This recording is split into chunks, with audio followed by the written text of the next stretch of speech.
परभणी जिल्ह्यातील जिंतूर तालुक्यातील मौजे पिंपळगाव गायके येथे सुरू असलेल्या अवैध दारू विक्रीमुळे गावातील सामाजिक, शैक्षणिक आणि कायदा सुव्यवस्थेची परिस्थिती गंभीर बनली आहे। संतप्त महिला आणि ग्रामस्थांनी आता थेट आंदोलनाचा इशारा दिलाय।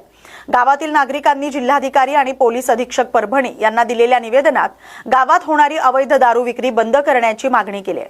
माझं नाव प्रयाग नाथाराम चव्हाण, पिंपळगाव गायके। आम्ही काही चार वर्ष झालं आम्ही अवैध दारू विषय अर्ज देत आहेत, कोणी आमची दखल घेत नाही। याच्यासाठी आम्ही अर्ज दिलेला आहे, SP सरांना दिला, कलेक्टरला सुद्धा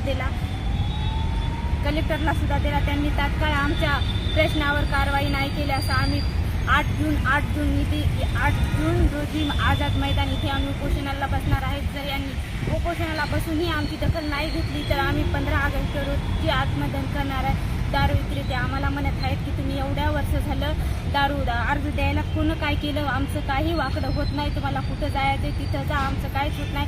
आम्ही पोलीसवाले खिशात घेऊन फिरतो, कोणीच आम्हाला काही करू शकत नाही। आम्ही पोलीसवाल्यांना हप्ते देतो, असं तसं असे बोलतात। आम्हाला तर आता जास्त महिलांना सुद्धा काही बी बोलायला तर रस्त्याला अडवून म्हणाले तर तुम्हाला कुठं जायचं तिथं जा, आमची काही दारू बंद होतच नाही, तुम्हाला कुठं जायचंय काही करायचंय ते करा।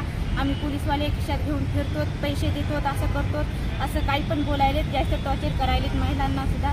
किती जण दारू विकतात तुमच्या गावात? दारू विक्रेते 4 जण आहेत आमच्या गावात। दररोजचे किती आहे तरी पण किती बॉक्स विकत असतात? आमच्या गावात रोज 6 बॉक्स विकतात, 6-8 बॉक्स विकतात, रोज माल येत आहे। आम्ही पोलीसवाल्याला याची माहिती दिली, याच्या अगोदर स्वतः माल पकडून दिला, तरी पोलीसवाले कोणती कारवाई करत नाहीत। ते कारवाई करतात का नाही करतात आम्हाला माहिती नाही, फक्त म्हणतात आम्ही कारवाई केली। त्यांना माल सांगितला, आता 4 वाजता माल आला म्हणून सकाळी 9 वाजता माल सांगितलं की ते संध्याकाळी 4-5 वाजता घरी येतात। मग आल्यानंतर फक्त एवढं धावतात की आम्ही आलो तर रेट मारली, पण ते कोणतीही कारवाई करत नाहीत। ते पैसे घेऊन जातात का काय करतात एवढं आम्हाला माहित नाही, फक्त आले की म्हणजे आम्ही आलतो, आम्ही कारवाया केल्या, असं करतात।